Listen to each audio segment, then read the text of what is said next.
siis perekonnaõpetuse tundides, kuna minul on see periood õppel, 7 nädalat intensiivselt 5 tundi nädalas, siis mina näiteks õpilastelt liikut ei nõua.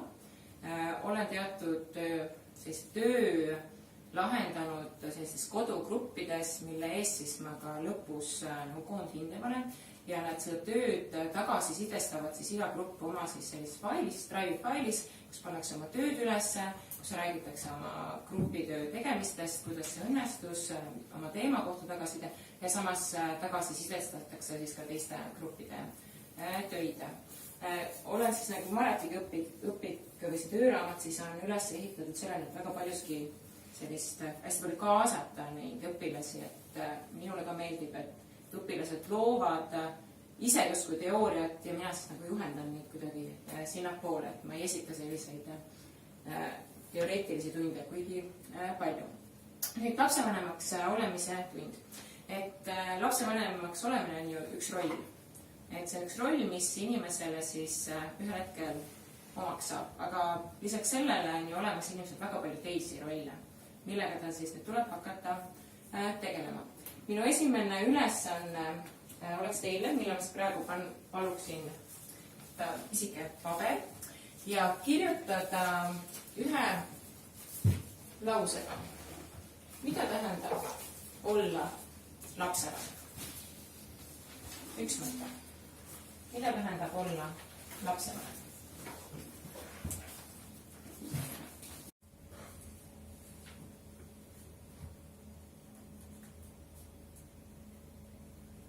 Kui sul on valmis, siis tõuse püsti, siis ma näen, et millal on ka teised valmis, et me natuke korra liigume.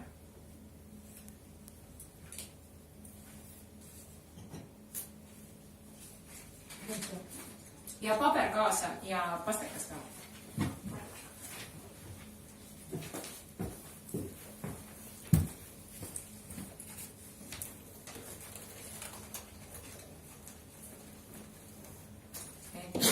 Teinekord ei pea lähtuma isiklikust kogemusest, vaid et mis see mõte siis on, et kui keegi oleks lapsevanem, mida see siis tähendab, sest et kõikide õpilaste jaoks kindlasti ei ole see midagi, millest nad alati võib-olla unistavad, aga mida see kõrvaltvaatamine tema jaoks siis võiks ka tähendada?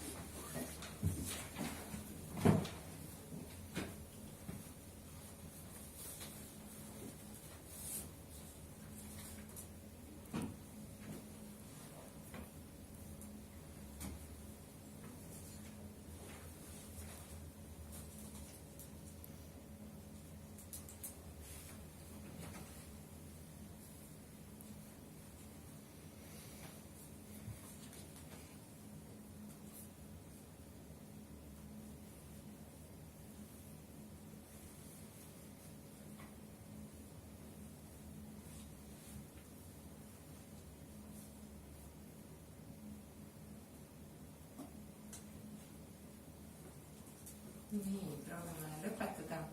Ja minul viimati oli klassis 32 õpilast, siis ma andsin neile 3 minutit, aga ma arvan, et meil võib-olla isegi 3 minutit ei kulu, sest meil on nii vähe ja ma palun sul nüüd vestelda kõikide inimestega, kes siin ruumis on.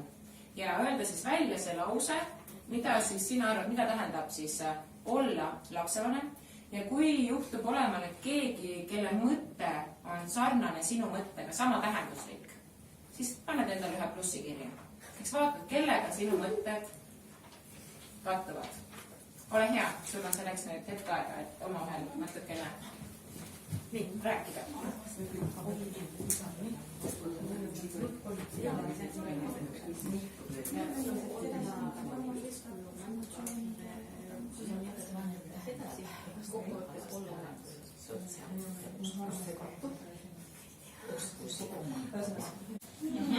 Ma saan aru, ma kuulen, et siin väga palju on sarnast, aga näiteks kui mina tegin oma õpilastega paar nädalat tagasi sama ülesannet, siis jah, oli mingisuguseid mõtteid, et pärast seda me istusime maha ja küsisin ka teistelt, et palju siis need mõtted kattusid.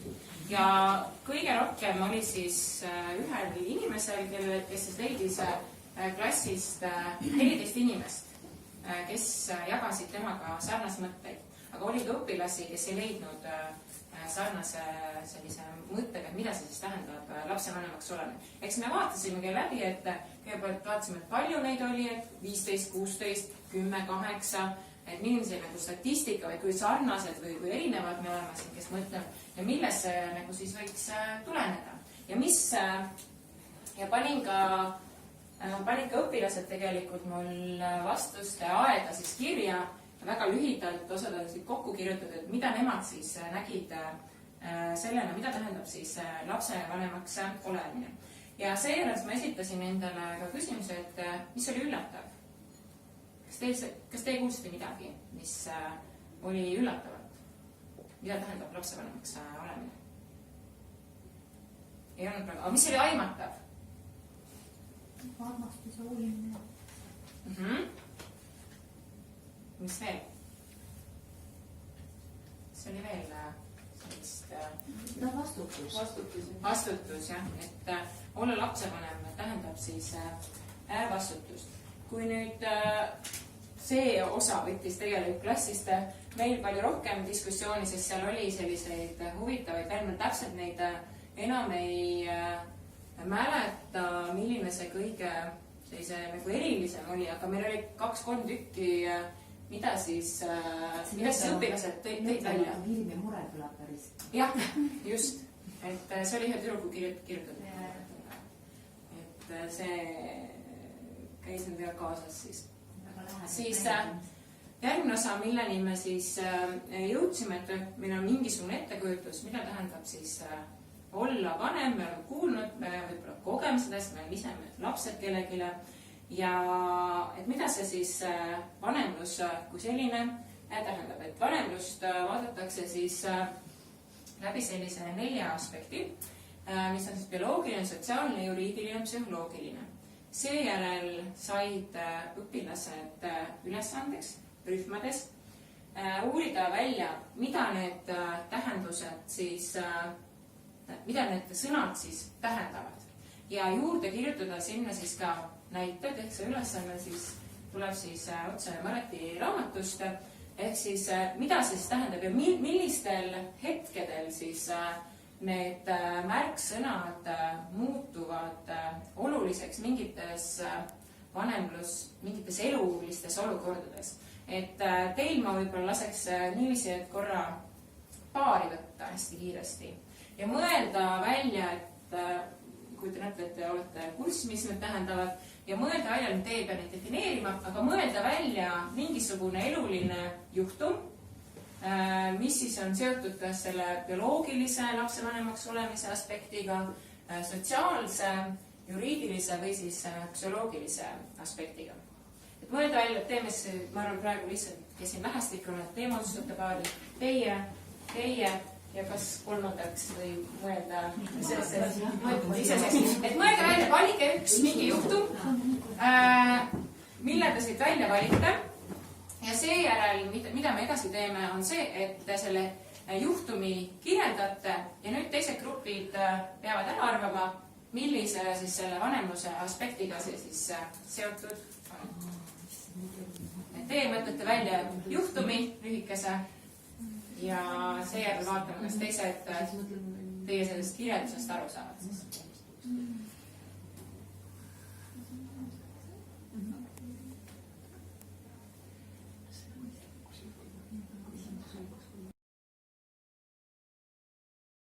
Kuhuga siis tegemist on?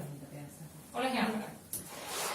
Last kiusatakse koolist ja tuleb koju ja kurdab vanemale ja palub talt diskreetsust, et muidu läheb äkki olukord veel hullemaks. Vanem lohutab last, kinnitab, et lapsel pole siis selle tõttu nagu midagi viga või et temaga ei ole midagi valesti, kuid samas pöördub 4 silma all ka klassijuhataja poole selle murega. Millise sellise tahuga siis siin vanemluses tegemist on? Mis te arvate? Mis siin oluline oli? Sotsiaalne pool nagu. Nii. Kindlasti bioloogiline muidugi. Mis teie arvate? Psühholoogiline ka. Psühholoogiline. Mis sina arvad? aga juriidiline. ma alustaksin psühholoogilisest ja siis ta läks sotsiaalseks. Et tõenäoliselt mina arvan, et teie ka esialgne idee oli tõenäoliselt psühholoogiline, sest see tähendab seda, et keda laps kõige rohkem usaldab. Sa võid küll kellega koos elada, aga see ei tähenda seda, et sa teda usaldad ja talle oma mure ära räägid. Et tõenäoliselt see kõige olulisem oli see psühholoogiline ja siis võttis ta selle sotsiaalne pool, see võttis vastutuse, et tema ei vastuta oma lapse heaolu eest sinna ja siis tegelikult võiks ka see juriidiline pool sinna juurde minna. Väga hea näide. Nii, teie näide. Meil on härra Albert. Ta on juba 4. korda abielus ja uue noore naisega on tal väike poeg. Ja nüüd Albert sureb ära ja jätab maha suure varanduse.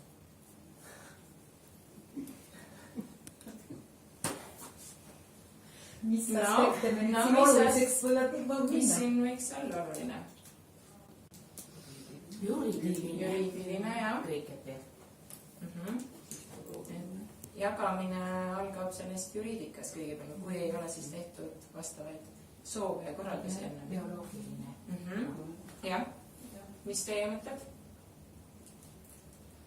No need ongi ikkagi ilmselgemad, see juriidiline kõik, mis nagu pähe lööb, aga samas ka ikkagi nagu see, need aspektid, mis nagu ära kaovad seoses sellega, et ta lahkub, on ju. Et psühholoogiline nagu mõju kindlasti. Just, et need näited tegelikult aitavad palju lähemale tuua seda vanemlust, et need nagu sellised nagu väga sellised ranged mõisted, et bioloogiline, sotsiaalne, juriidiline, psühholoogiline, et mis nende taga on, et kuidas need nagu tavapäraselt igapäevaelus kajastuvad, on noorte jaoks siis näited on palju siis olulisemad. Ja tihtipeale väga palju siis vanemlusest ikkagi nagu lapsevanemaks olemisest räägitakse siis sellest psühholoogilisest vanemlusest ehk siis targi vanemlused, igapäevased toimetused, kuidas ma õhtuti koos näiteks söögilaua ääres sööme koos, emotsionaalne, et laps teab, et see on see, et see inimene, kelle juurde ma saan alati minna, et mul ei pea olema mingeid kriteeriumeid vanemana olemas või see lapsena olemas, et ma saan ema juurde näiteks või isa juurde minna. Vastutus, et kasvatada siis ühiskonna selliseid liikmeid ja õpetada, mis on õige, mis on vale ja valmistada ette siis selliseks eluks. Ja päritolu vanemlus, mis selle puhul siis võiks oluline olla? Põlvkondade vahel. Mis see annab? Mis oluline? Teadus, see on mingisugune selline identiteedi osa, et kes ma selline olen, et see oli see üks juba taksist ninapildist. Nüüd, kas kõik vanemad on ühtemoodi? Kas kõik vanemad käituvad ühtemoodi? Et see vanemate kasvatus mõjutab väga palju seda, milline siis laps tegelikult tulevikus võib olla, milline on tema enesehinnang ja tema käitumine. Ja ehk siis need erinevad kasvatusstiilid ja Maretil on toodud siis töövihikus, see tööraamatus siis välja selline kasvatusstiilide mõju siis lastele. Nüüd sinu ülesanne on mõelda oma peas, ei pea välja ütlema, paiguta oma vanemad siia skaalale. Kuhu sa nad paigutaksid siin?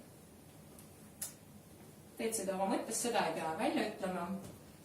Ja teine ülesanne siis oleks, et nüüd, kui sa oled oma vanemad siia kuhugile ära paigutanud, siis kas sa saad ennast kirjeldada nende märksõnade abil, mis siis mõnes kastis on toodud. Või sa saad kokku erinevad märksõnad. See on erinevatest kastidest tulnud.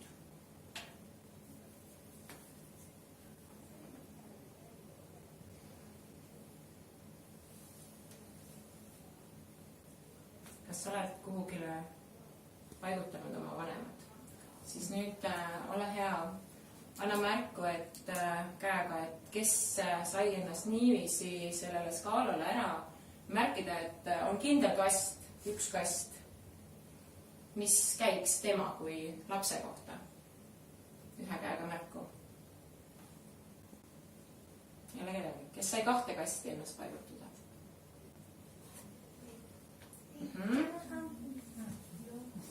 Kes saab 3 kasti ennast paigutada? 3 klassi rohkem. 3. Oli keegi, kes sai 4? Et nagu me nägime, et ei olnud siin neid, kes oleks saanud põhimõtteliselt 1 kasti, ehk siis see näitab väga hästi seda ära, et tegelikult ega vanemad ka ei lähtu selgepiiriselt mingitest kasvatusstiilidest, vaid on erinevaid viise, kuidas nad seda teevad ja kombineerivad. Et milline võiks olla need kõige positiivsemad siis, kõige positiivsed märksõnad, mis siit teie välja loeksite? Milline oleks selline hea selline lapse kuju, et millist last tahaks endale üks vanem? Mis märksõnad siit võiks välja tulla? Nimetan loomingulisus. Hea kohanemine. Veel? Koostöövõimekus. Sisemine kontroll. Aktsepteerimine, sisemine kontroll. Praegu on tulnud 2 kastist. Kas midagi siit? Sõnakuulmatust võiks ka vahel olla. See arendab vanemaid endid väga hästi. Jaa. Lapsi ka tegelikult. Et need ülemised võib-olla on sellised mõlemad sellised natukene positiivsemad kui siis need alumised stiilid, mida siin on siis kirjeldatud. Nüüd, kuidas vanemad seda teevad ja millised siis laste iseloomulikud jooned justkui võiks olla? Nüüd, kui esimene ülesanne oli sul mõelda, et mida tähendab olla lapsevanem, siis sinu teine ülesanne on kirja panna 3 iseloomulikku joont, milline on üks hea vanem. Ja selleks saad sa kasutada oma nutitelefoni. Kas teil on nutitelefoni? On, aga mul on QR-koodi lugeja. Siis saad minna lihtsalt siia aadressile.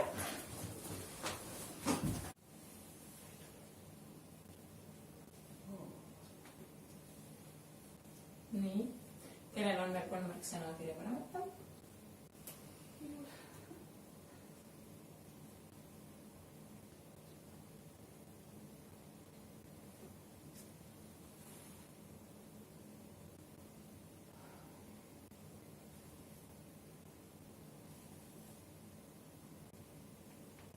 Siis kuvataks selline klassi mõtted, et millised omadused on. Siis ma laseksin rühmades 4-5 liikmelistes välja valida 3 sellist märksõna. Nad peavad jõudma konsensusele rühmas, mis on 3 sellist olulist märksõna ja need ära põhjendama. Miks on need olulised? Millises situatsioonis võib-olla neid vaja läheksid ja seejärel saavad nad neid siis õpilastele, teistele õpilastele siis presenteerida, millised olid need kõige olulisemad väärtused. Sealt saab ka välja tuua näiteks selle, et mis on siis klassi selline top 3 nagu mõtet, et mida siis nemad siis väärtustavad. Ja et kus kohast need üldse tulevad need mõtted, et mõelda ka sellele, et kas on mingid isiklikud kogemused oma võib-olla vanematega seoses, kuidas nemad kasvatavad, sest tegelikult on see väga paljus, mida nemad siis edasi kannavad. Ma vaatan, et meil aega kohe otsa saama. Mida siis teeks edasi? Ma teeks veel edasi Mareti töövihikus on harjutus, kus siis samamoodi on sul esitatud seesama skeem ja mõtleksid ise, et milline lapsevanem siis õpilane võib-olla tahaks olla või mis oleks see ideaal, mida tema näeks, et see lapsevanem võiks olla. Ja sinna juurde siis tuleksid veel paar märksõna, mis on siis sealt esialgsest skeemilt ära võetud ja mõelda siis, et kui need on ka nüüd siia lisatud, kas siis need mõtted siis kattuksid või mitte, et kui ma esialgu arvasin, et võib-olla see võiks kõige parem olla, aga nüüd ma näen ka mingeid neid negatiivsemaid pooli, et kas sealt võiks, kas mu mõtted seejuures muutuksid. Ja kui see arutelu oleks läbi, siis ma paluksin õpilaste tunni lõpuks kirja panna moto, millest sooviksid ise lapsevanemana lähtuda. Mis võiks olla see moto, kuidas olla lapsevanem või kuidas tegutseda siis lapsevanemana. Et sellised nagu nööklaused, reklaamlaused, kuidas keegi soovib neid nimetada, on tihtipeale, mida mina olen nagu kogenud, neile väga meeldivad need, et nad saavad seda kuidagi sellisel erilisel viisil nagu eksponeerida siis ja teinekord on need ka vaimukad, mis ka sellist klassi sellist õhkkonda nagu toetab. Et see oleks selline hästi kiiresti tehtuna tund. Et tegelikult minul endal kulus 2 tundi õpilastega tegemisele selle peale, et see ei ole üldse nii kiire. Aga nende jaoks need nutivahendid on selline igapäevane asi, et nad tulevad nendega väga kiiresti toimida olenevalt. Meil on koolid ka tahvelarvutid, et juba tunni algul on kõigile need jagatud ja on hea suhelda omavahel. Mida ma olen veel teinud lapsevanemaks olemise teemal, et ma olen lasknud neil paaris teha intervjuu omavahel, kus siis intervjuu eesmärk on lõpuks kokku panna siis selline väikene artikkel, et mida nad nagu võiksid esitada mingisuguses temaatilises ajakirjas, näiteks Pere ja Kodu. Ehk siis kõigepealt, et teema oleks, et milline lapsevanem tahaksin olla ja tekkis küsimus, aga ma ei tahagi lapsevanem olla. Aga et siis jällegi see, et milline sinu meelest oleks see ideaal, mida sina näeksid, et milline see lapsevanem võiks olla. Ja kõigepealt on esimene ülesanne, mida nad teevad üksinda omaette, et mida sa tahaksid ühelt tuleviku lapsevanemalt küsida, mis oleks need küsimused ja paned need kirja 3 minuti jooksul. Seejärel vestled sa oma kaaslasega, sina saad küsida, seejärel on temal võimalus küsimuseks ja siis on selline ühine aeg, kui midagi veel jäi selgusetuks ja kõige viimane osa oleks siis kirjutada selline artikli vormis selline, milline lapsevanem ma siis tahaksin olla või siis antud inimene ja esitada, et need on välja tulnud väga ägedad ja sellised mõtted, et õpilastel seda loovust on väga palju. Siis korra mainisin seda digiõppevaramut, mida siis soovitan kasutada. See nüüd on see tööversioon, et tegelikult e-koolikotis on seal ilusti olemas, seal on olemas õpetaja raamat, on juhised, on mingisugused metoodilised soovitused kokku sinna pandud.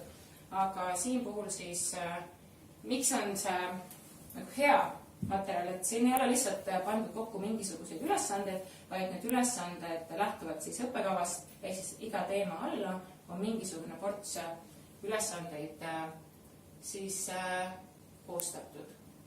Et eks Tallinna Ülikool nüüd hakkab vaatama, et kuidas seda nüüd nagu kaasajastada ja seda hoida värskena, et kuidas nüüd, kui see projekt justkui läbi on, et kuidas siis seda saaks uuendada pidevalt. Et mingisugused erinevad ülesanded, siis on mingid tekstid, on mingid ülesanded, mida siin saab siis toimetada, mingid kontrollid, mida saab teha, siis on paar tunnikava siin olemas, mida siis saab ära kasutada. Et see on selline iseseisev töö siis enda siis arenduseks ja mõtete kogumiseks, et selline võimalus on vähemasti loodud.